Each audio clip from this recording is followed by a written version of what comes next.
Everybody want to know who is big, duty या destiny.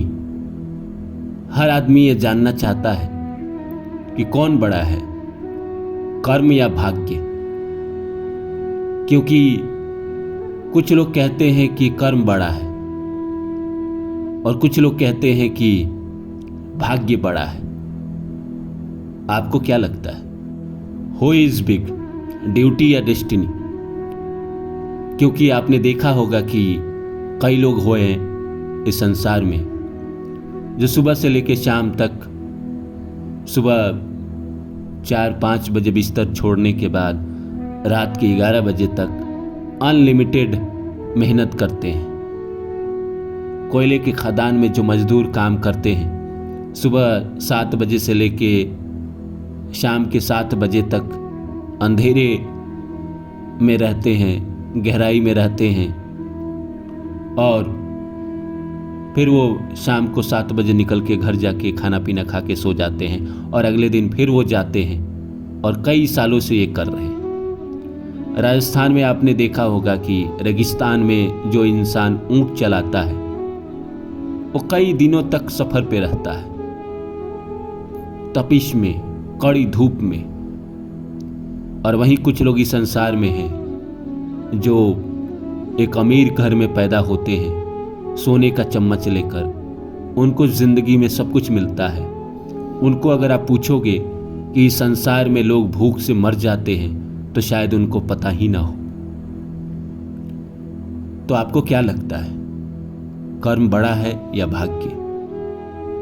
मेरे हिसाब से तो भाग्य से बड़ा इस संसार में कोई नहीं।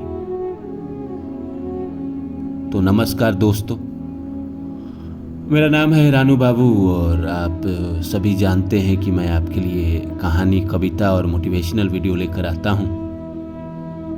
इसी श्रृंखला में आज लेकर आया हूं, हु इज बिग, ड्यूटी या डेस्टिनी। तो आइए इस सब्जेक्ट को शुरू करें। इससे पहले मैं आप सभी से निवेदन करता हूं कि please subscribe my channel and share. तो दोस्तों, आप सभी ने देखा है कि कर्म जो इंसान करता है उसको भी जीवन में सफलता मिलती है और जो भाग्य लेके आता है उसको भी जीवन में सफलता मिलती है। लेकिन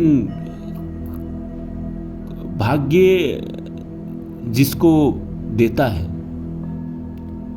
उसको इतना ज्यादा दे देता है कि उसका सामना करने वाले कर्म वाले लोग पीछे रह जाते हैं। बहुत ही एक फेमस स्टोरी है कि 2 भाई थे, राजा।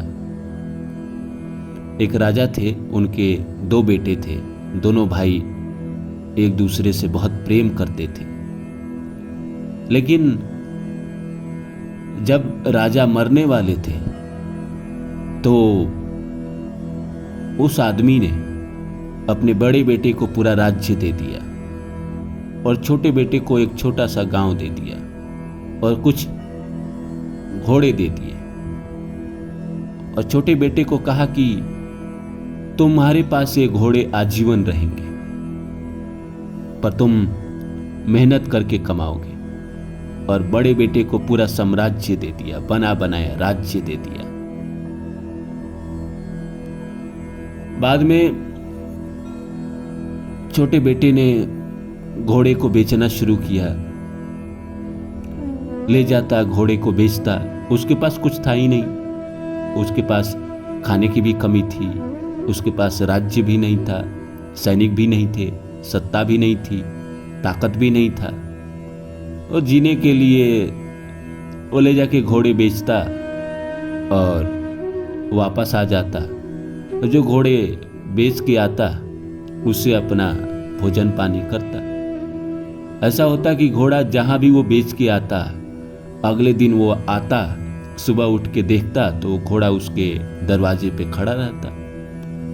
ऐसे कर कर के उसने जीवन के 40 साल निकाल दिए।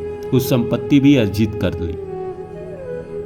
और बड़ा भाई जिसको राज्य मिला था उसने राज्य की सीमा को कई गुना ज्यादा फैला दिया।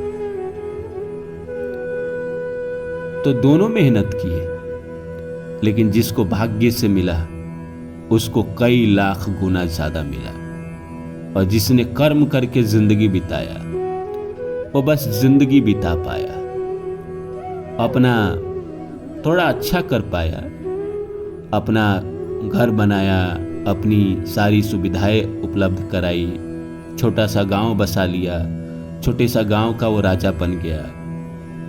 ये सब उसने कर्म से प्राप्त किया। उसके पास डेस्टिनी नहीं थी, उसके पास लक नहीं था, पर बड़े भाई के पास लक था, ताकत था, पैसा था। उसने राज्य की सीमा को कई गुना ज्यादा बढ़ा लिया। तो destiny is always better than duty, Karma. हमेशा जो कर्म है वो नसीब के आगे हार जाता है। आप देखो ना, मुखर्जी नगर दिल्ली में पूरे हिंदुस्तान के बच्चे जाते हैं, आईएएस ऑफिसर की पढ़ाई करते हैं, तमाम कोचिंग सेंटर में जाते हैं, तमाम पैसा खर्च करते हैं, दिन में 18 आवर्स वो पढ़ाई करते हैं, बट सिलेक्शन कितने लोगों का हो पाता है? बामुश्किल 400-500, मैक्सिमम 1000 लोगों का मैक्सिमम। तो क्या बाकी जो 2 लाख, 3 लाख, 5 लाख, 10 लाख, 20 लाख जो एग्जाम में बैठते हैं वो मेहनत नहीं करते हैं? हर कोई मेहनत करता है, पर मिलता उसी को है जिसके नसीब में वो था। मेहनत भी रंग लाता है, पर मेहनत आपको जीवन में इतना कर देगा कि आप जीवन में खा पी लेंगे, अच्छे से जी लेंगे, शादी कर लेंगे, बच्चे पैदा कर लेंगे, बच्चे को पढ़ा लिखा देंगे अच्छे स्कूल में। मेहनत से आप इतना ही कर सकते हैं, पर भाग्य से तो आप एलोन मास्क बन सकते हैं। अगर आप जो करो और उसमें भाग्य साथ दे तो आप मिट्टी भी बेचोगे तो सोना बन जाएगा, और कर्म से आप मिट्टी भी बेचते रहोगे तो क्या होगा? कई साल, कई दशक आप बेचोगे तो हो सकता है आप एक घर खरीद लोगे मिट्टी बेच बेच के, लेकिन अगर आपका नसीब अच्छा है तो वो मिट्टी सोना बन जाएगा। उस मिट्टी को पवित्र मानने लगेगा लोग, फिर वो लाखों के भाव में बिकने लगेगा। राख भी बेच के इस दुनिया में कुछ लोग कमाते हैं ना, राख को भभूत बना देते हैं। वो कहते हैं कि ये उस हिमालय से आया हुआ राख है जहां कभी शिव जी रहा करते थे, लोग अरबों में, लाखों रुपए में खरीद रहे हैं। तो नसीब का तो अपना मामला है, नसीब आपका साथ देगा तो आप जिससे प्यार करते हो उससे शादी होगी। कर्म के सहारे आप पूरी ताकत लगा दोगे, उसका प्यार भी पालोगे, पर समाज के कारण, जाति के कारण, धर्म के कारण, पैसों के कारण, रंग रूप के कारण आपको हटा दिया जाएगा, आपको दूर भगा दिया जाएगा। तो नसीब तो हमेशा जीतता है, कर्म हारता है।